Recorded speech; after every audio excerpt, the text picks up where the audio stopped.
Hello and welcome to Traffic Paradise Radio. I'm Uno and I'm all alone today, and that's okay. Um, we're coming to you with our Vegas predictions. However, I wanted to chat about something before that. If you look behind me here, you'll see there's some Star Wars. I've put another little baby Yoda there, but the main point is this over here. So it says happy, cool, angry. Yes, I'm trying to read it backwards in my screen. Happy, cool, angry. Now, why do I have this behind me? Well, if we go all the way back to our very first episode of Traffic Paradise Radio, right at the end, I dedicated the video to my nephew Connor, who had passed away the day of the first video. Well, the day it was released. We didn't record it on that day, but the day it was released was my nephew's funeral. It was a very sad day for me. And so I felt like it was very important that I dedicate that video to him, to Connor, who was just a little boy who loved fast things. And this is one of his old t-shirts that we made into a cushion. Cushion cover. Yeah. And so this is now, I brought it with me all the way to Japan from South Africa. It's one of the few sort of sentimental things I brought with me. And I just felt like it was important to talk about it today because I miss him, and obviously I do. He was just a little boy. And it's very sad to think about it, that it's been over a year since he passed away. But at the same time, I still remember his amazing laugh. I remember his amazing smile, his amazing character and personality, and I just felt moved to speak about him today.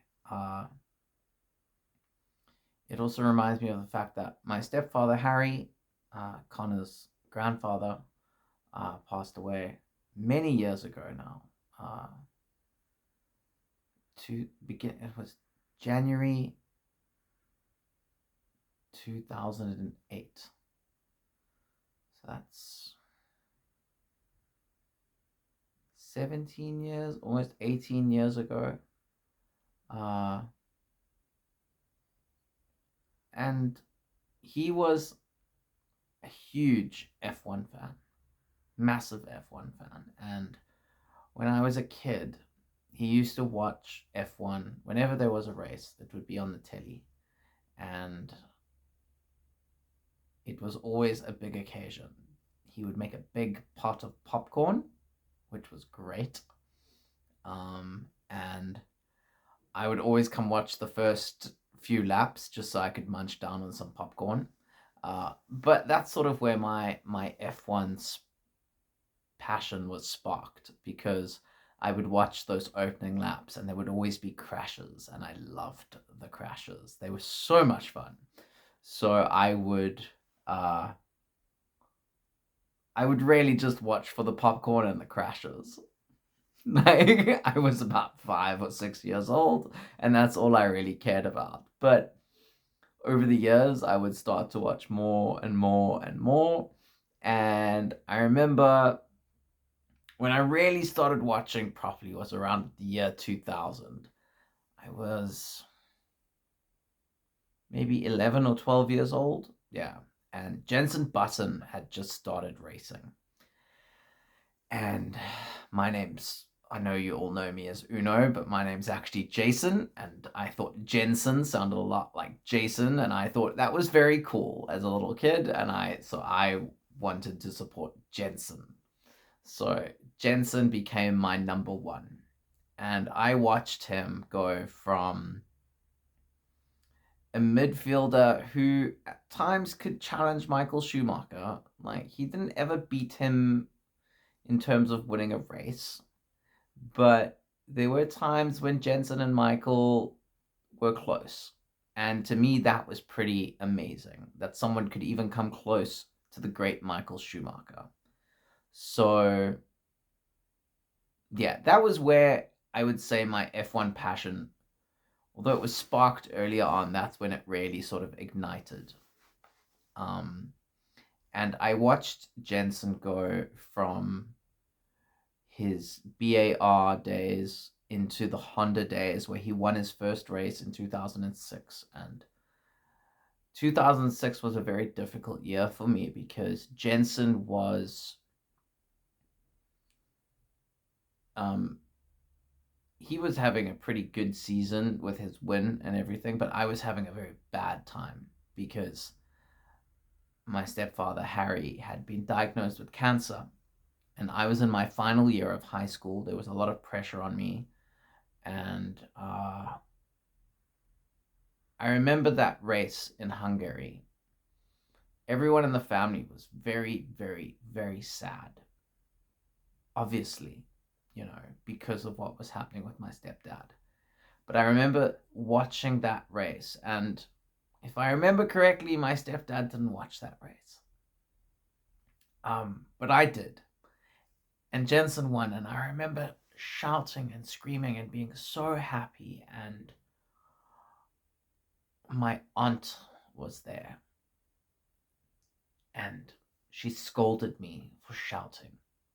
I remember that. And I mean, I was 18 at the time, or maybe just before my 18th birthday. And she scolded me for making such a noise. And it was one of the only moments of joy I had in that entire year. And it's why it meant so much to me, because in this deep, dark moment, F1 gave me something to be happy about.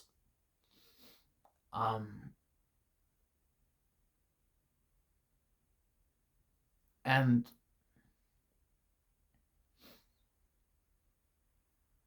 the next year, Jenson had one of his worst seasons. Honda decided to make some stupid eco-friendly car that was just pathetic and just couldn't do anything. And they did that for 2 years, and it was just tragic. And those were some of the toughest years of my life. And I went from being this happy, sort of joyful teenager to being very miserable, very depressed. I also was dealing with my issues of my sexuality. I was still in the closet at the time, and that was obviously quite difficult. And then my grandfather passed away from cancer, and then Harry, my stepfather, passed away from cancer within a year of each other. And I remember just being very down in the dumps. And I pushed through. I started my first year of university, and that was delightful, but I still wasn't quite feeling happy. But by 2009, I had something had happened in me, and a spark had been lit again, but this time for my university studies, and I was very passionate about that. And at that same moment was when Brawn GP came onto the scene. So obviously, for those of you who don't know, Brawn GP rose out of the ashes of Honda F1 team. It was a last minute scramble to get a car on track, to get an engine inside of it, to secure the jobs of everyone on the team. And Jenson went from almost losing his seat to having the most cherished seat in F1. And as we all know, in 2009, Jenson went on to win that championship. So F1 has always been this sort of, it's demarcated moments in my life that were both amazing and terrible. And for some reason, that's kind of how it's gone. And so my stepdad was a major Ferrari fan.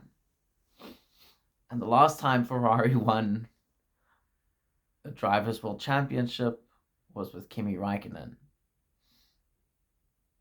And that was the last season of F1 that my stepfather ever watched.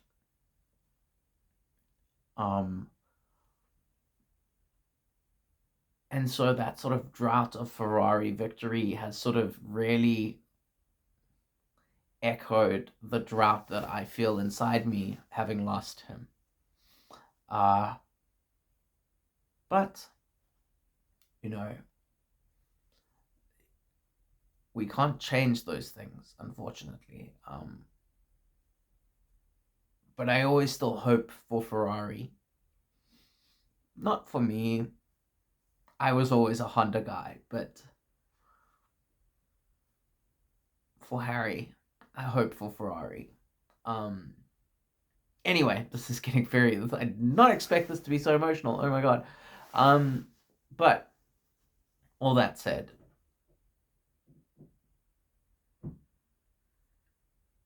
the other thing I've got there is Yuki. And Yuki's going through a very hard time right now. And I'm in my first year in Japan, and although I'm loving it, it has been difficult. It's been difficult adjusting to a new culture, to a new language, to a new way of living, to new food. Yesterday, I had to drive in snow for the first time. I kind of made a joke on Twitter that like I had prayed for Yuki, but I think somehow there was a miscommunication because we got lots of Yuki.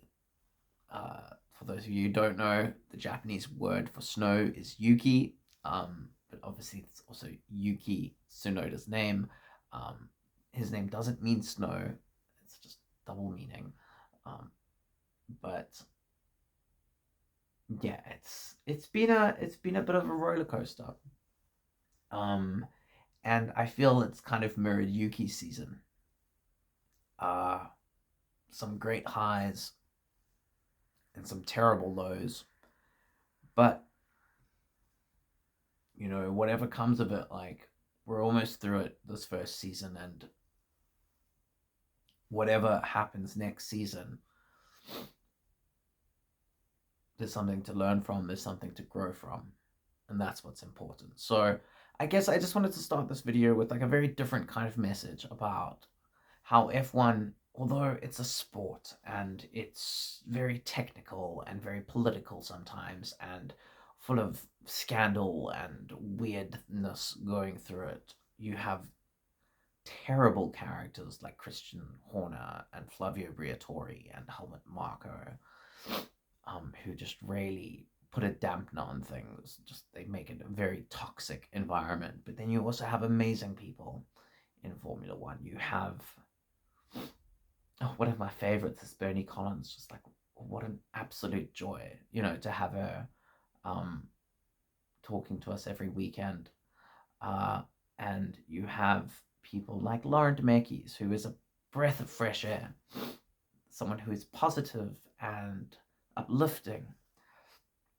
And I guess all I want to say right now is like, wherever you are, whatever emotional state you're in, whatever your mentality is right now, like, just like the best F1 seasons, just like the worst F1 seasons, there will be ups and downs, there will be wins and losses, and you just got to keep pushing through. And yeah, this episode is again going to be dedicated to Connor and to Harry and to my sisters Tatum and Angie. For Angie, I hope Charles wins this weekend. It's probably his best shot this year.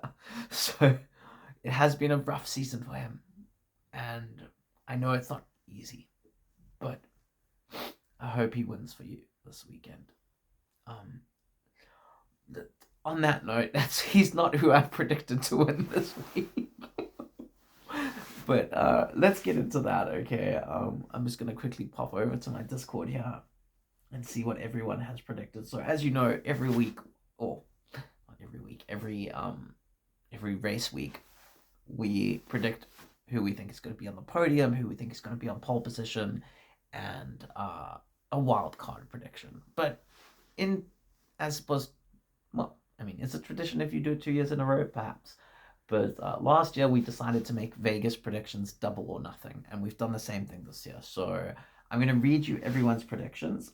Obviously, we usually do a show and there's more than just me, but this week that wasn't possible. There's also no graphics this week. I hope you will forgive us, but it just wasn't possible.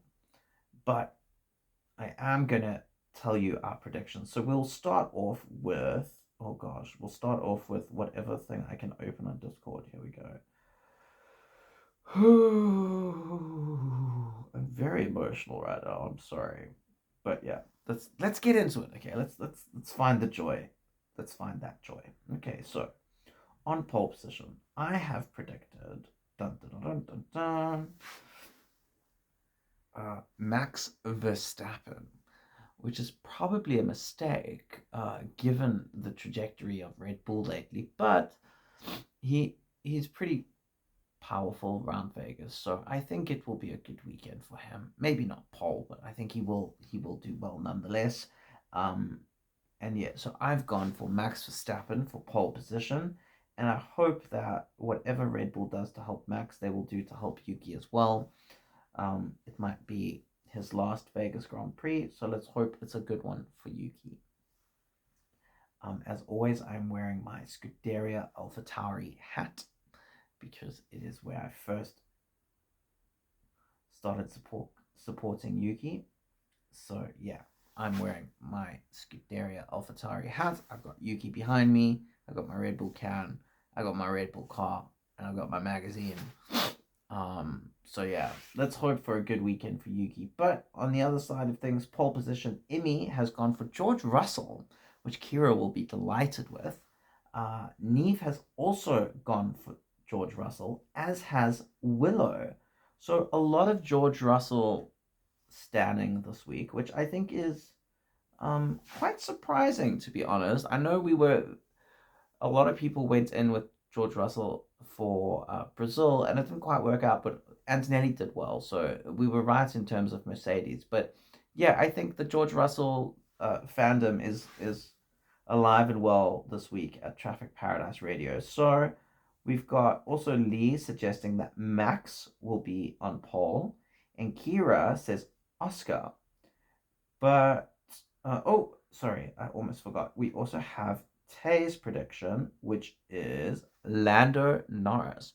So that's quite a surprising bunch of non-McLaren predictions, which is very unusual for us. George Russell being the number one prediction is for pole is certainly surprising. So let's see what he can pull out of the bag, and I think it will be quite interesting to see who is right this week. But let's go to P3. Tay has predicted Max Verstappen. Kira has predicted Kimi Antonelli, which I think is a good shout after the last race that we had.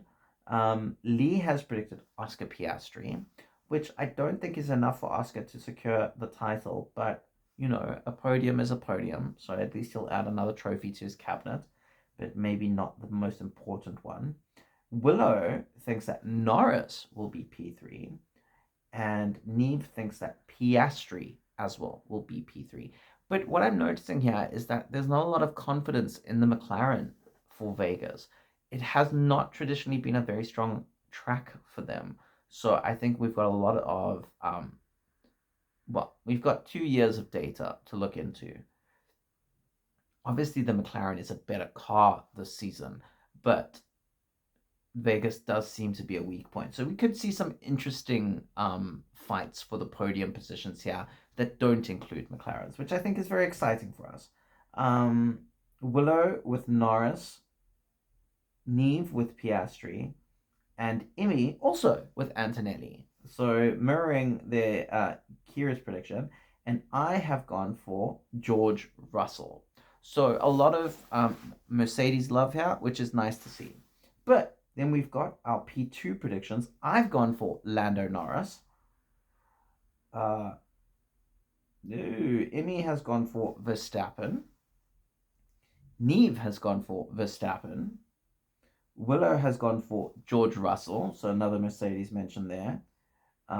Lee thinks Lando will be in P2. That's the highest prediction we've had for him so far. Kira has gone for George, of course, as we expect from Kira, and I think it's a good shot, to be fair. And then Tay has also gone for George Russell. So again, a lot of Mercedes love. But let's talk about our P1 predictions, because that's really what matters, especially with regards to the title fight. So Tay thinks that Lando Norris is going to win the Las Vegas Grand Prix. Kira thinks that Oscar Piastri is going to win the Las Vegas Grand Prix. Lee thinks that it's going to be Max. So we've got currently 3 predictions for the only 3 people still in the Drivers' Championship fight. Should be interesting. Yeah. So then we've got Willow has also gone for Verstappen. Neve has gone for George Russell, which I think is a bit of a bold shout, but I think it could come true. And Emmy has also gone for George Russell. So Emmy is predicting a Red Bull Mercedes podium, which will certainly be quite an exciting event if it does happen. So let's hope for the best for them. But really, we're hoping for the best for me, because I'm the only one here right now. So my prediction for P1 is Max Verstappen. My prediction is really based on the fact that I want this title fight to go down to the last lap of the last race. And the only way we can do that is if Verstappen and Piastri are still fighting for that top step of the podium. So my hope is that Verstappen can really bring the fight to Lando this weekend. I have predicted Lando in P2, so Max wouldn't make that big of a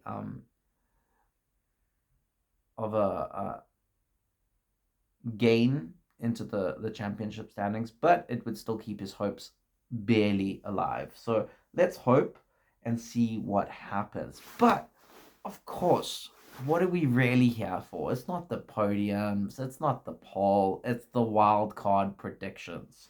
So I'm gonna do mine last because it maybe ties into what I've been talking about. But we'll start with Tay. Tay has gone for 4 drivers DNF.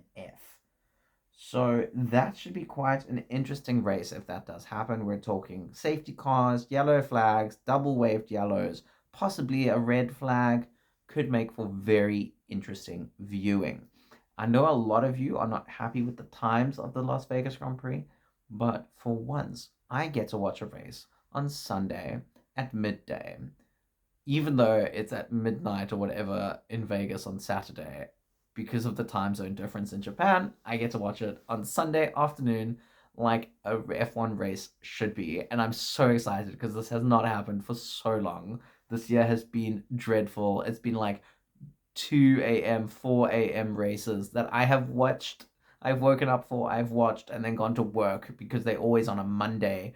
So I'm very happy that I get a Sunday afternoon race, and also Monday is a public holiday, so I don't even have to go to work the next day. So I'm very excited for that. But yeah, Tay has predicted 4 drivers will DNF. Kira has predicted that there will be a crash in qualifying, so that's a red flag for quali, which will definitely spice things up. We've also got I gotta love Lee's predictions. He said the manhole strikes back. So we all remember the manhole issue at the Vegas Grand Prix. Was it Carlos Sainz? I just said we all remember, and I can't remember which driver it was. I think it was Carlos Sainz. I know it was a Ferrari. But yeah, it was a big issue, and Lee seems to think that they will not have sorted that out. What is interesting, speaking about manholes, which are used to drain water from the roads, is that Vegas is currently flooded, which is crazy. Like, it's a desert. I mean, obviously, flash floods happen in deserts, but like, what awkward timing for a flash flood. But anyway, we could see some interesting things with regard to weather this week, which I don't think many people expected from a desert race. So let's keep our thumbs held or our fingers crossed, or indeed our 4-leaf clovers at the ready to wish for what we hope will happen. I think some weather would be fun, but maybe we just want a straightforward race. I don't know. What do you think? Let us know in the comments what kind of race you want. Do you want a straightforward race without any weather, a straightforward weekend where weather is not an issue, or do you want some of that drama that a bit of rain brings? Let us know in the comments down below. Also, let us know, who do you think is going to win? Who do you think is going to be on pole? Who do you think is going to finish on the podium? Let us know in the comments down below. And remember to please subscribe, because it is delightful to see you subscribing to the channel. And of course, it means that you will be able to watch our reaction episode, which is always a lot more fun than the predictions, let's be honest. So tune in on Sunday. I feel it's going to be Sunday morning for a lot of you. For me, it's going to be Sunday evening. But yeah, we will be doing our Las Vegas reaction on Sunday. We usually do them on Mondays, but because the race is technically on a Saturday, we can do it a bit earlier. So you can finish off your weekend with Traffic Paradise Radio. And honestly, like, is there any better joy in life than that? So yeah, we've got Crash and Quali from Kira. We've got Manhole Strikes Back from Lee. We've got a Piastri DNF from Willow.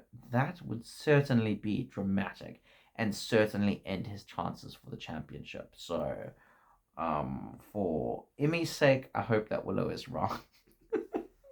You know, Emmy would not like that. Neve has gone with potentially a safe bet. 3 teams scored double points. So, I mean, if I had to think about it, that would be Mercedes, McLaren, Ferrari or Red Bull, possibly Racing Bulls, possibly Williams would be in the mix there. Unlikely to be Sauber, unlikely to be Haas, definitely unlikely to be Alpine, definitely unlikely to be Aston Martin. But, you know, all those teams are in with a shot, especially if we have the weather and we have all those DNFs. There could be a lot of interesting things happening. Even with that quali crash prediction, we could see some interesting things happening. So, look, all these things are still possible. Let's wait and see what happens. But I think certainly we've got some interesting predictions here that will make for a fantastic race weekend. So if any of us are right, even if only one of us are right, we're in for a treat. Neve has the 3 teams scored double points. Emmy has said both McLarens finish lower than 5th. That would certainly be remarkable. Yeah, that would be an amazing result. Look, Verstappen would be very happy with that. I think that would mean that Oscar's race is over. His race for the championship, that is. I don't think he'd be able to recover from that. It would be a very, very, very difficult undertaking on his part. So let's see how it goes. Emmy is a big Oscar fan, so I think she's hoping for like the double jinx bluff.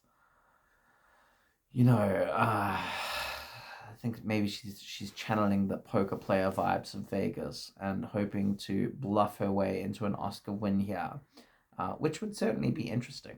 You know, it would certainly keep the championship fight alive. And, you know, throw in a Lando DNF, and all of a sudden Oscar's in with a big shot at winning the championship again. So, yeah, let's see how it goes. But really the most important wildcard prediction is, of course, mine, because it's me, Uno. Oh, by the way, F1's releasing an Uno game. How exciting is that? I expect my royalty checks, please. That would be lovely. But, yeah. Very exciting to play Uno F1. I shall be purchasing that as my Christmas gift to myself. Very exciting. But my wild card prediction is a bit of a sad one. I've predicted that my soul will die even more because of Yuki's season. And it's not something I'm looking forward to, but at the very least, if I'm going to have a sad weekend, I want some points from it. So if my prediction is wrong, I will be very happy that I don't get any points. If my prediction is right, I will pick up 2 points because it's double or nothing Vegas. So yeah, I'm just basically I'm trying to be happy either way. But yeah, I do think that Yuki's time is coming to an end in F1. From what I've seen from reporting, it does seem that Lindblad is a shoe-in for the VCARB seat. It seems like Red Bull are more or less decided on Hadjar being promoted. That would leave just the one seat, and unfortunately for Yuki fans, but well done to Liam. He's really picked up the pace and he's done very well in the latter half of the season. So I can't see a justifiable reason for Red Bull to drop him, which means that Yuki would be the natural sacrificial lamb. Um, and there's nothing we can really do about that. All we can hope for is that his last few races, he gets some glory to go into the sunset with. And, take a year off, maybe do some IndyCar, maybe do some Super Formula, maybe step away from racing altogether and focus on what he's passionate about outside off of the track, which is opening a restaurant or whatever. It's not the end of his career by any stretch.